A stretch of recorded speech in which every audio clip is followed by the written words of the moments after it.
So for this one, we are going to talk about the domain. Now, Jeff, do you want to clue us back into what you talked about a little earlier with the public domain stuff?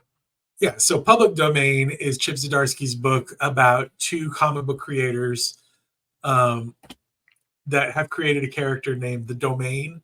The first 5 issues are about these two creators kind of settling out the rights for the domain, and then this issue 6, ends with them announcing the domain that is where we're getting now in real life. So the characters that are in here have created the book that we are reviewing today, even though it's actually Chip Zdarsky and Yeah, so you Rachel can even Stott. see it in the cover. The names that are crossed out are the names of the characters in the book, in the comic book, public in the domain. Public Domain comic book. Yeah. But as you can see in real life, it's written by Chip Zdarsky with art by RACHAEL STOTT, colors by EREN ANGIOLINI, and design and letters by Jeff Powell.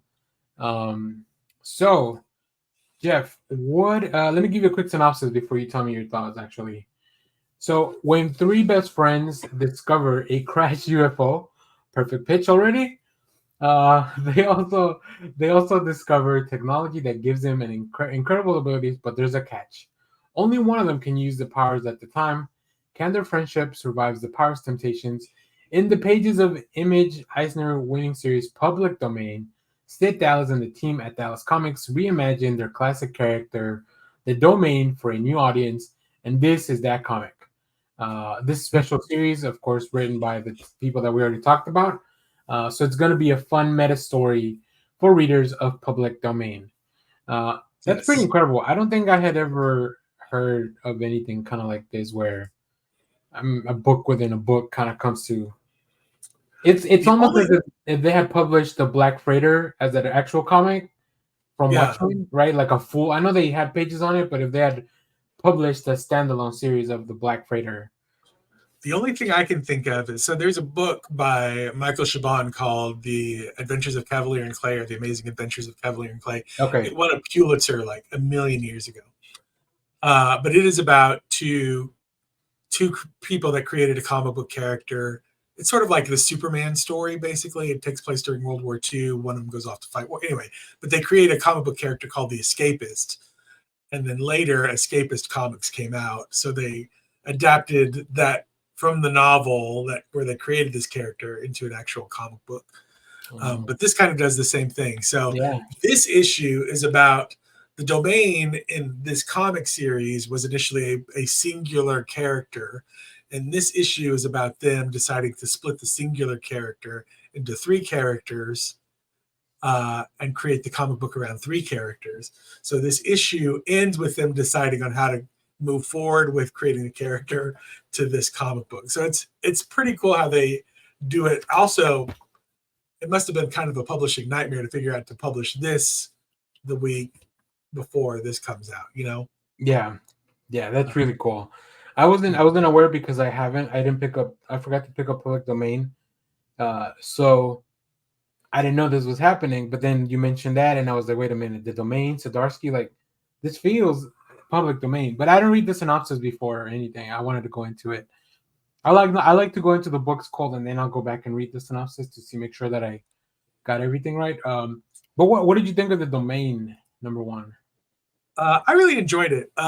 It's a Green Lantern story, but with 3 people instead of 1, basically, sort of. I definitely think you get more out of this book if you've been reading Public Domain, because you get to see in Public Domain they have the argument as to how to the issue of Public Domain is kind of one of do we want to adhere to the classic character that we have that everybody knows and loves, or do we want to try to move forward and be more inclusive to people that are our current readers, kind of stuff.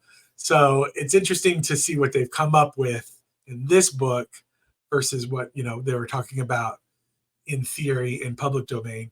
As far as this book goes, it's a very even-keeled setup origin story. You get introduced to 3 characters. They find a crashed alien spaceship, and it gives them powers. Mm-hmm. And then that's kind of where the first book ends. I'm excited to keep reading it because I really enjoy how one connects to public domain. I'm excited to see how they weave the two together. Yeah, I'm excited for this book. I enjoy it.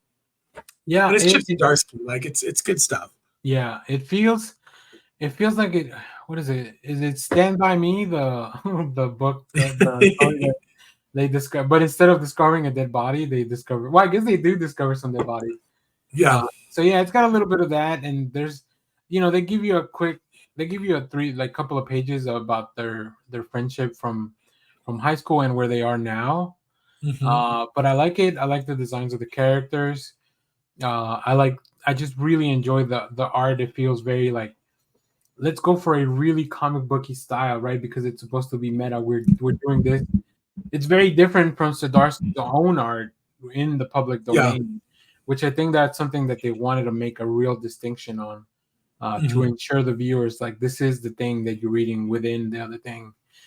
So yeah, it's fun. I like CHIP ZDARSKY. I like the premise overall, especially like as we get towards the end of the book, and they're like, well, there's a lot more coming. Like they open a big door Yeah. for Definitely. this. So yeah, I'm excited to see where this goes. I feel like it's gonna be nothing but heartbreak for a little while, because that's kind of sometimes what Zdarsky likes to do. But I'm ready for it. Did you have any other thoughts on the art or anything like that? No, I think it's just a good solid opener. It's definitely, again, if and I'm sure there's a public domain trade for the first 5 issues out there floating around, I would guess. Yeah, I think so. I think it came out recently. Yeah, I would definitely suggest reading public domain just for a more full experience of reading this book. But you don't have to. This works as its own thing. Yeah. So like Yeah. I like read this and I'm not caught up on public domain. So yeah, so it's definitely, I mean, it's definitely its own thing because it works as its own comic in universe and out of universe. So cool. All right. Well, let us know what you thought about this book if you have read it. Thanks again to our friends over at Image for sending over this book. I'm glad we had enough time to go through it. And here's some of the variant covers that you can pick up this week.